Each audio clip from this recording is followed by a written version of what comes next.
क्या आप जानते हैं कि एक समय था जब माइक टायसन के पास $400 मिलियन की दौलत थी, लेकिन कुछ सालों में वो लगभग कंगाल हो गए। दोस्तों, आज हम जानेंगे कि कैसे दुनिया के सबसे खतरनाक बॉक्सर ने अमेरिकी ऊंचाई को छुआ और फिर गरीबी के अंधेरे में डूब गए। 13 जून 1966 को न्यूयॉर्क के ब्रुकलिन में जन्मे माइक टायसन का बचपना संघर्षों से भरा था। गरीबी और अपराध उनके जीवन का हिस्सा था, लेकिन जब कस डी एमंड ने उनकी प्रतिभा पहचानी तो उन्होंने माइक टायसन को बॉक्सिंग की ट्रेनिंग दी। टायसन ने बहुत मेहनत की और उसकी बॉक्सिंग की सफलता 1986 में सिर्फ 20 साल की उम्र में टायसन ने इतिहास रच दिया। वो सबसे कम उम्र में हेवीवेट चैंपियन बने। दौलत और शोहरत ने उसकी जिंदगी बदल दी। टायसन ने अपनी बॉक्सिंग से करोड़ों डॉलर कमाए।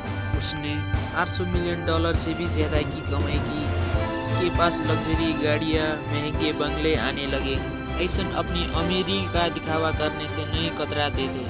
उन्होंने अपने पैसे को बहुत खर्च किया, लेकिन यहीं से उनकी समस्या शुरू हुई।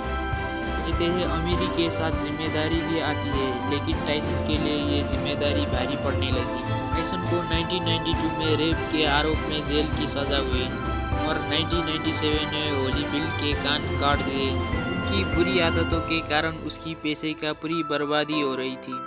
उसका लग्जरी लाइफस्टाइल के कारण टायसन का कर्ज बढ़ते जा रहा था। 2003 में माइक टायसन ने खुद को दिवालिया घोषित कर दिया।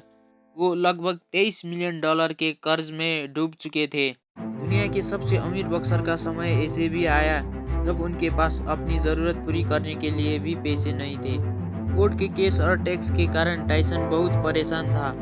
इसके कारण टायसन मानसिक और शारीरिक स्वास्थ्य पर भी बुरा असर पड़ गया था। टायसन ने खुद स्वीकार किया कि उनके बुरे फैसले और आदतों ने इन्हें इस हालत में पहुंचाया।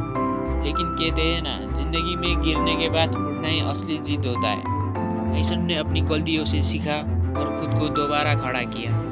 उसके बाद टायसन ने पॉडकास्ट से कमाई की, फिल्म और टीवी शो में काम किया। आज माइक टायसन को कौन नहीं पहचानता? माइक टायसन एक नई पहचान के साथ दुनिया के सामने है। माइक टायसन की ये कहानी हमें ये सिखाती है कि अमीरी उतनी अहमियत नहीं है, लेकिन उसकी सही तरीके से दिखावा करना भी ना सके। आप लोगों ने ये कहावत तो सुनी होगी, ऐसा जितनी जल्दी से आ सकता है उतनी तेजी से जा भी सकता है। दोस्तों, इसी लगी आपको माइक टायसन की अमीरी से गरीबी और फिर वापसी की कहानी। अगर आपको ये वीडियो अच्छी लगी हो तो लाइक सब्सक्राइब करें।